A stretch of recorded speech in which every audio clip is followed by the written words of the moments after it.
Benno Bokk Yakaar, comité électoral du département de Thiès, chère population de Thiès, chers militants et militantes, chers sympathisants et sympathisantes, chers membres du comité électoral départemental de Thiès et des comités électoraux locaux de base. Nous entamons ainsi une campagne électorale intense de 21 jours d'échanges, de partage et de communion avec nos très chers concitoyens. Nous allons solliciter avec humilité et confiance auprès de ces derniers leur voix par une communication saine et pacifique dont l'objectif est de susciter encore leur adhésion à notre programme, celui de Benno Bokk Yakaar, articulé autour de la vision du président Macky Sall, leader charismatique de notre coalition. Chers camarades, la valeur de notre coalition se mesure à l'aune de la multitude d'acteurs qui la composent, mais aussi et surtout à son élan solidaire qui ne s'essouffle jamais malgré les vicissitudes du temps qu'elle subit depuis plus d'une décennie de la part d'une opposition sans doute à court d'arguments. C'est pourquoi nous appelons tous les acteurs de la coalition Benno Bokk Yakaar du département de Thiès à inscrire leurs actions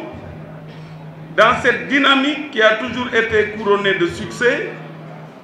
dynamique de paix, de solidarité, d'entente et d'engagement autour de l'essentiel, à savoir la conquête d'une majorité éclatante au lendemain des joutes électorales du 31 juillet de 2022. Ainsi, nous allons dès maintenant et dès demain rendre une visite de courtoisie aux dignitaires religieux et coutumiers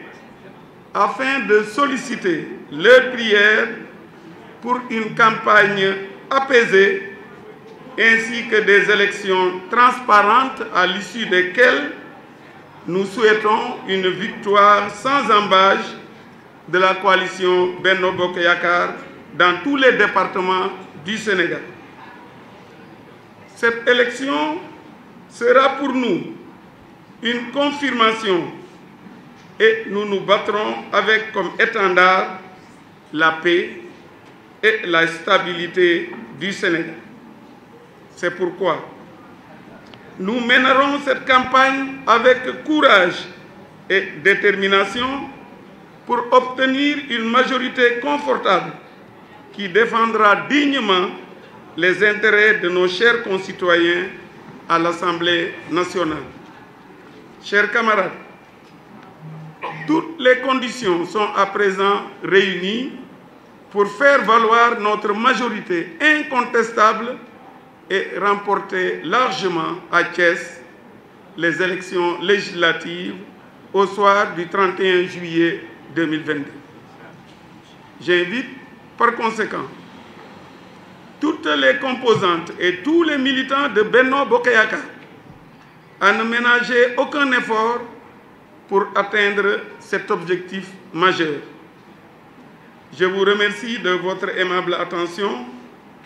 Vive le Sénégal, vive notre beau département, vive la coalition Benno Bokk Yakaar. di nuyu ci turu président de la coalition Benno Bokk Yakaar di président Macky Sall ñett ñi fi teew particulièrement la presse jiital ci nuyoo bi borom kër gi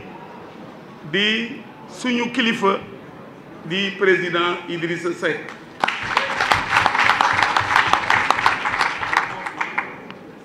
di am mbégte di wax leen ni tey la ñuy commencer campagne de manière officielle parce que umpu leen ni depuis bésu tabaski dimanche porte à porte yi ak campagne bi commencé na li ñu sant mooy lépp lu ñuy def mu nekk ci jàmm ak tey waxtaan ak nit ñi wax leen li tax ñu bëgg coalition bi am majorité à l'Assemblée nationale ñépp xamee ko noonu oote wu ñu xeex oote wu ñu xuloo dañu oote jàmm te wér nañu ni ci cappaandaw gi jàmm mën nañu ko am ñun ñépp kiy gagné mën na ko am parce que umpu leen ni ñi ngi jógee ci ay élections yu metti yoon lool am ñu gagné ñun ñu nangu ko boo demee ba ñu gagné la aussi da nga war a nangu loolu mooy démocratie coalition bi fukki at nee na mësul am ci Sénégal ci Afrique te nee nañu mësul am ci Afrique ànd boobu ba léegi président ànd ak ay ñoñam di ay kilifa ñun ñëpp ñu xam leen ràññe leen mu ànd ak ñoom ba jonn bésib tey ñu nekk ci jàmm fas yéene continuer ànd ñooñu nag ñoom ñëpp ñoo àndaat tey def coalition Benno Bokk Yaakaar ni nañu fexe ba am majorité ci élection législative yi loolu tax na dañu ni nañu ànd solidarité ci suñu biir jàmmoo d'abord suñu biir soppante suñu biir parce que bu ñu bëggee ñi ngi ñu jàkkaarloon ñi ñuy seeti sopp ñu il faut que ñu soppante suñu biir ku ci nekk mën na nangu yenn yi parce que boo nekkee ci campagne mënoo gaaw mer boo demee ci nit ñi da ngay maslaat ñoom pour que ñu mën a nangu li nga leen di wax te gëm naa ni li ñu leen di wax dañu ko teg ci dëgg élection yooyu bu ñu ci àndee yàlla mën na def ci 31 juillet ñu am ci ndam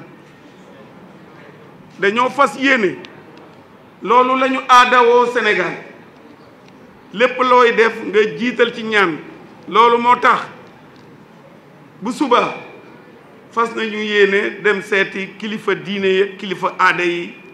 waxtaan ak ñoom dans tout le département pour que ñu ñaanal ñu mais surtout ñoom ñu ñaan pour jàmm am ci suñu département pour jàmm am ci Sénégal yëpp loolu mooy tegtal yi ñu joxe te wér na ma ni ñëpp ñi fi toog di ay responsable xam nañu ni loolu waruta mën a ñàkk te gëm nañu ni élection yi bu ñu ko gañee gannaaw bi ñu waxee ni président de la république ak ñamu àndal parce que équipe la liggéey nañu liggéey bu mucc ay ci fànn boo jël gëm naa ni bu ñu waxtaanee ak waa Sénégal mooy moo xam ki àndoon ak yow démb wala ki ànduloon ak yow nga waxtaan ak moom ci njekk ak teranga te gëm naa ni bu boobaa ndam mën na am te ndam boobu dañu ko bëgg mu yaatu lool parce que umpu leen ni bu ngeen gisee ñi fi toog moo xam ñi ñu jàkkaarlool moo xam ñi toog fii ci table bi ñii gëm naa ni ay mbër lañ gëm naa ni caaxaan mënuñu leen daaneel donc nañu gëm li ñuy def ñu ànd ci te ma wax leen dama bëgg bu ñu fi génnee monsieur le ministre Yankoba Diattara ñu dem nuyu ci kilifa comme mi ngi fii ñu wax ko li ñu def fii ci këram te mu nangu ko ñu gërëm ko sant ko ci maa ngi gërëm ñëpp sant ñëpp jërëjëf.